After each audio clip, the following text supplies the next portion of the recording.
வணக்க மக்களே, நாம இந்த ஆரோக்கியமான பதிவில் 60 வயதிற்கு மேற்பட்டவர்கள் தங்களுடைய உடல்நலத்தை ஆரோக்கியமாக பராமரிக்கிறதுக்கு என்னென்ன மாதிரியான ஆரோக்கியமான பழங்களை எடுத்துக்கொள்ளணும் அப்படின்றத பற்றி விளக்கமாக பார்க்க போகிறோம். வயதானவர்கள் தங்களினுடைய நோய் எதிர்ப்பு சக்தி திறனை ஆரோக்கியமாக வைக்கிறதுக்கு, செரிமான மண்டலத்தை வலுப்படுத்துகிறதுக்கு, எலும்பு ஆரோக்கியத்தை மேம்படுத்துகிறதுக்கு, நினைவாற்றலை மேம்படுத்தி அந்த 60 வயதிலுமே பார்த்தீங்கன்னா சுறுசுறுப்பாக இயங்குவதற்கு பழங்கள் ரொம்ப ரொம்ப முக்கியத்துவம் வைக்குதுங்க. அப்போ தான் பிபி ப்ராப்ளம், சுகர் ப்ராப்ளம், இதயம் தொடர்பான பிரச்சனைகள்லாம் இல்லாமல் அவங்க ஆரோக்கியமாக இருக்க முடியும். அதுக்கு அவங்க கொள்ளக்கூடிய பழங்கள் என்னென்ன அப்படின்றத விளக்கமாக பார்ப்போம். அந்த பழங்கள் அவங்களுக்கு அளிக்கக்கூடிய நன்மைகளையும் விளக்கமாக பார்ப்போம். அதை பற்றி பார்க்கறதுக்கு முன்னாடி இந்த வீடியோவுக்கு மட்டும் ஒரு லைக் கொடுத்துட்டு இந்த தகவலை உங்களுக்கு தெரிஞ்சவங்களுக்கும் ஷேர் பண்ணிடுங்க. ஏன்னா இது அவங்களுக்கும் பயனுள்ளதாக இருக்கக்கூடிய ஒரு ஆரோக்கியமான பதிவு தான். இது போன்ற அப்டேட்ஸ்கள் நீங்கள் தொடர்ந்து பார்க்கறதுக்கு நம்மளுடைய ஹெல்த் நியூஸ் தமிழ் சேனலை மறக்காமல் சப்ஸ்கிரைப் பண்ணி வச்சுக்கோங்க. பக்கத்தில் இருக்கக்கூடிய பெல் பட்டனையும் கிளிக் பண்ணி ஆல் அப்படின்ற ஆப்ஷனையும் செட் பண்ணி வச்சுக்கிட்டீங்க அப்படின்னா நாங்கள் போடக்கூடிய எல்லா அப்டேட்ஸும் உங்களுக்கு நோட்டிஃபிகேஷன் அடிக்கடி சேரும். சரி வாங்க மக்களே, இப்போ வீடியோக்குள்ளே போயிடலாம். இப்போ வயதானவர்கள் ஊட்டச்சத்து மற்றும் எளிதில் செரிமானம் பெறுவதற்கெல்லாம் பார்த்தீங்கன்னா ஒரு சில பழங்களை எடுத்துக்கொள்ளலாம். அப்போ அந்த மாதிரி பழங்கள் பார்த்தீங்கன்னா வாழைப்பழங்களை வயதானவர்கள் எடுத்துக்கொள்ளலாம், ஆப்பிள் பழங்களை வயதானவர்கள் எடுத்துக்கொள்ளலாம், பப்பாளி பழங்களை எளிதில் பார்த்தீங்கன்னா வயதானவர்களுக்கு செரிமானமாகி உடலுக்கு தேவையான விட்டமின் ஏ, விட்டமின் சி மற்றும் நார் சத்துக்களை வழங்கும். ஸோ இப்போ வயதானவர்களுக்கு ஆல்ரெடி பார்த்தீங்கன்னா செரிமான மண்டலம் வீக்காக தான் இருக்கும். ஒரு சில பேருக்கு வீக்காக இருக்கும். காரணம் அவங்க போதுமான அளவுக்கு நீர் சத்து, நார் சத்து நிறைந்திருக்கக்கூடிய உணவுகளை எடுத்துக்கொள்ளாமல் இருப்பாங்க. இப்போ அவங்க வாழைப்பழம், ஆப்பிள், பப்பாளி பழங்கள்லாம் சாப்பிட்றாங்க அப்படின்னா அவங்களுக்கு விட்டமின் சத்துக்களும் கிடைக்கும், ஃபைபர் என்று சொல்லக்கூடிய நார் சத்து வளமான அளவில் கிடைக்கும். இப்போ இந்த வாழைப்பழம், ஆப்பிள், பப்பாளி பழம் இது எல்லாமே அவங்களுக்கு உணவுகளை செரிமானம் செய்ய வைக்கிறதுக்கு ஹெல்ப் பண்ணும். அப்போ உணவுகள் செரிமானமானதுக்கப்புறம் ஊட்டச்சத்துக்களும் உறிஞ்சப்படும். ஊட்டச்சத்துக்கள் உறிஞ்சப்பட்டதுக்கப்புறம் மீதம் இருக்கக்கூடிய கழிவுகள் அவங்களுடைய குடல்கள் வெளியேற்றப்பட்டுவிடும். அவங்களுக்கு சீரற்ற குடல் இயக்கமோ, கடுமையான மலச்சிக்கலோ, வயிற்று வலியோ, வயிற்று பொறுமலோ, வயிற்றுப்போக்கோ, வாயு பிரச்சனையோ என எதுவுமே அவங்களுக்கு இருக்காதுங்க. அவங்களுடைய குடல் சுத்தமாக இருக்கும், அவங்களுடைய வயிறு ஆரோக்கியமாக இருக்கும், செரிமானம் கரெக்டாக அவங்களுக்கு நடக்கும், செரிமான அமிலங்கள்லாம் அவங்களுக்கு போதுமான அளவுக்கு சுரக்கப்படும். இதனால் வயதானவர்கள் அந்த செரிமான மண்டலத்தை வீக்காக வச்சுக்கொள்ளாமல் அப்பயுமே ஸ்ட்ராங்காக வைக்கிறதுக்கெல்லாம் அவங்க இந்த மாதிரி வாழைப்பழம், ஆப்பிள் பழம், பப்பாளி பழமெல்லாம் எளிதில் செரிமானம் ஆகக்கூடிய பழங்களை எடுத்துக்கொள்ளணும். அடுத்ததான் பார்த்தீங்கன்னா நோய் எதிர்ப்பு சக்தி திறனை ஆரோக்கியமாக 60 வயதிற்கு மேற்பட்டிருக்கக்கூடிய நபர்கள், நம் முதியவர்கள் வைத்துக் கொள்வதற்கு ஒரு சில பழங்களை எடுத்துக்கொள்ளணும். அதுக்கு அவங்க ஆரஞ்சு பழம் எடுத்துக்கொள்ளலாம், நெல்லிக்காய் பழம் எடுத்துக்கொள்ளலாம். அதிகாலையில் ஒரு நெல்லிக்காய் எடுத்துக்கிறது, நெல்லிக்காய் ஜூஸ் எடுத்துக்கிறதுலாம் உங்களுக்கு நன்மை தரும். அதே போல் தினமும் ஒரே ஒரு எலுமிச்சம் பழத்தை பிழிந்து ஜூஸாக நீங்கள் எடுத்துக்கிறீங்க, தினமும் எடுத்துகிட்டு வரீங்க அப்படின்னா உங்களுக்கு இந்த ஆரஞ்சு பழம், நெல்லிக்காய், எலுமிச்சை இது எல்லாமே விட்டமின் சி என்று சொல்லக்கூடிய உயிர் சத்துக்களை கொடுக்கும். இது எல்லாமே சிட்ரிக் அமிலங்கள் இருந்திருக்கக்கூடிய சிட்ரஸ் பழங்கள் அப்படின்னு சொல்லுவோம். ஸோ இது என்ன பண்ணுவோம்னா நம்மளுடைய நோய் எதிர்ப்பு சக்தி திறனை அதிகரித்து நமக்கு இருக்கக்கூடிய சாதாரணமான நோய்களான சளி, காய்ச்சல், இருமல், தலைவலி இந்த மாதிரி சாதாரணமான நோய்களை குணப்படுத்திடும். சீசனலாக புதுசாக அட்டாக் ஆகக்கூடிய பாக்டீரியா, வைரஸ் போன்ற பருவகால தொற்று வியாதிகள் உங்களை வராமல் தடுக்கும். எந்த நோய்களுமே உங்களுக்கு நோய் தொற்றுகளை வராமல் தடுத்து அந்த 50-60 வயதிலுமே புதுசாக ஒரு நோய் கிருமி உங்களுடைய உடலை தாக்கி உங்களுக்கு நோய்கள் வருதுன்னா அதை கூட வராமல் தடுக்கிறதுக்கு உங்களுடைய ஒட்டுமொத்த நோய் எதிர்ப்பு மண்டலத்தையுமே ஸ்ட்ராங் பண்ணுறதுக்கெல்லாம் நீங்கள் இந்த ஆரஞ்சு பழம், நெல்லிக்காய் பழம், எலுமிச்சை பழம் போன்ற இந்த சிட்ரிக் அமிலங்கள் இருக்கக்கூடிய சிட்ரஸ் பழங்கள் எடுத்துக்கொள்ளும் போது விட்டமின் சி அப்படின்னு சொல்லக்கூடிய அந்த உயிர் சத்து உங்களுக்கு கிடைக்க ஆரம்பிக்கும். ஸோ அந்த வயதிலுமே நோய் எதிர்ப்பு சக்தி திறனை நீங்கள் பெறலாம்.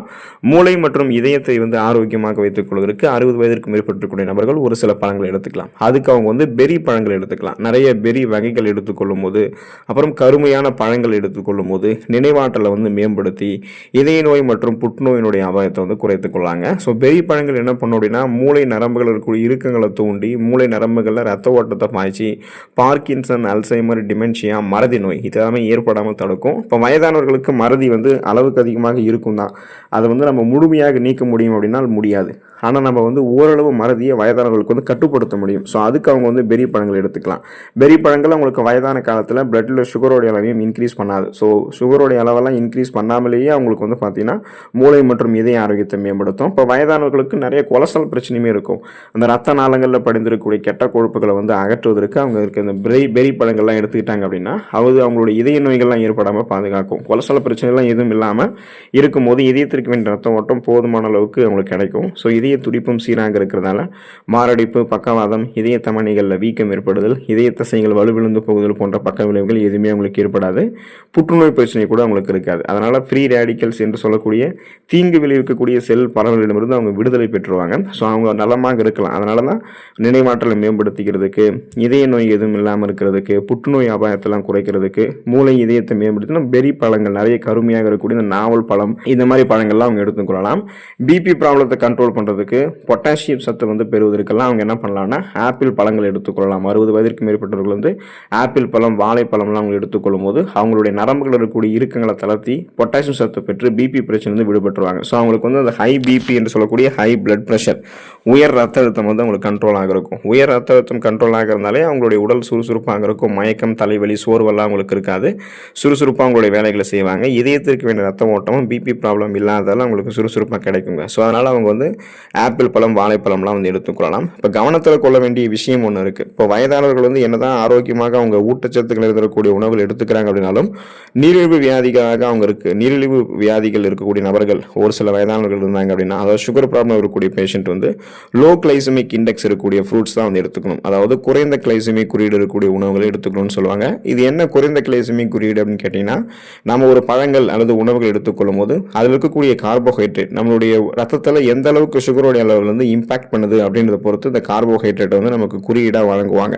ஸோ இப்போ நீரிழிவு நோயாளிகள் வந்து லோ கிளைசமிக் இண்டெக்ஸ் இருக்கக்கூடிய ஆப்பிள் பழங்கள், கொய்யா பழங்கள் வந்து எடுத்துக்கொள்ளலாம். இது வந்து பார்த்தீங்கன்னா உடனே அவங்களோட ரத்தத்தில் சர்க்கரையினுடைய அளவு அதிகரிக்காது, கொஞ்சம் கொஞ்சமாக தான் இன்க்ரீஸ் பண்ணும்.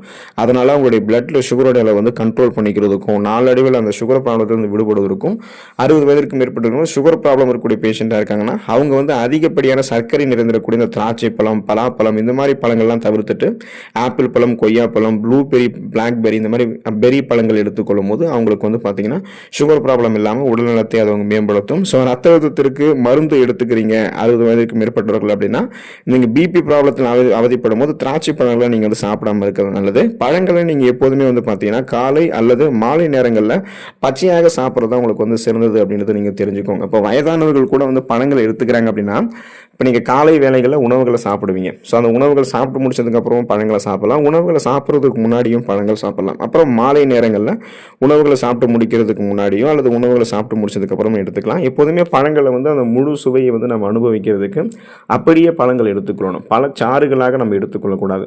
ஒரு சில நபர்களுக்கு பழங்களை அப்படியே முழுமையாக சாப்பிடக்கூடிய அந்த திறன் இல்லை அப்படின்னா அவங்க வந்து பழச்சாறுகளாக எடுத்துக்கலாம். பழச்சாறுகளாக அவங்க எடுத்துக்கிட்டாலுமே அதில் வந்து சர்க்கரையை வந்து ஆட் பண்ணக்கூடாது. இயற்கையான பழங்கள் இருக்கக்கூடிய இனிப்புகளை மட்டுமே அவங்க பெறணும். அப்போ தான் அவங்க அந்த சுகர் ப்ராப்ளம்லாம் இல்லாமல் பழத்தினுடைய அந்த சுவைகளை பெற்று நன்மைகளை வந்து பெற முடியுங்க. அப்போ பார்த்தீங்கன்னா பழங்கள் இந்த அளவுக்கு வயதானவர்களுக்கு மிக மிகமான ஒரு முக்கியத்துவமான தன்மையை வந்து கொடுக்குதுங்க இல்லையா. ஸோ அதனால் அவங்களுக்கு அந்த 50-60 வயதிலுமே அவங்களுக்கு எந்த விதமான எலும்பு தொடர்பான பிரச்சனைகளும், செரிமானம் தொடர்பான பிரச்சனைகளும், குறிப்பாக வந்து கழுத்து வலி, இடுப்பு வலி, மூட்டு வலி இந்த மாதிரி பிபி ப்ராப்ளம், சுகர் ப்ராப்ளம் இல்லாமல் ஆரோக்கியமாக இருக்கணும்னா இந்த மாதிரி வந்து ஆரோக்கியம் தரக்கூடிய வாழைப்பழம், ஆப்பிள் பழம், பப்பாளி பழம், சிட்ரஸ் அமிலங்கள் இருக்கக்கூடிய ஆரஞ்சு பழம், சாத்துக்குடி பழம், எலுமிச்சம் பழம், குறிப்பாக பார்த்தீங்க அப்படின்னா அவங்க எடுத்துக்கொள்ளக்கூடிய இந்த நெல்லிக்காய் பழம் இதெல்லாம் அவங்க எடுத்துக்கொள்ள வேண்டியது அவசியமாக இருக்குது. குறிப்பாக வயதானவர்கள் வந்து சுகர் ப்ராப்ளத்திலிருந்து விடுபடணும் அப்படின்னாலுமே ரத்தத்தில் வந்து சர்க்கரையினுடைய அளவு அதிகரிக்காத ஒரு சில பழங்கள் இருக்குது. அந்த பழங்கள்லாம் நீங்கள் எடுத்துக்கொள்ளணும். கோடை காலங்களில் தர்பூசணி பழங்கள்லாம் வந்து சுகர் ப்ராப்ளம் இல்லாத வயதானவர்களும் எடுத்துக்கிட்டாங்கன்னா சுறுசுறுப்பாக புத்துணர்ச்சியாக இயங்க ஆரம்பிப்பாங்க. ஸோ இந்த மாதிரி பழங்களை எடுத்துக்கொள்ளுங்கள். இதில் இருக்கக்கூடிய நன்மைகளை பெற்று நலமோடு வாழக்கூடிய வாய்ப்பை பெறுங்க. அடுத்த ஆரோக்கியமான பதிவில் மறக்காமல் சந்திப்போம். நன்றி மக்களே.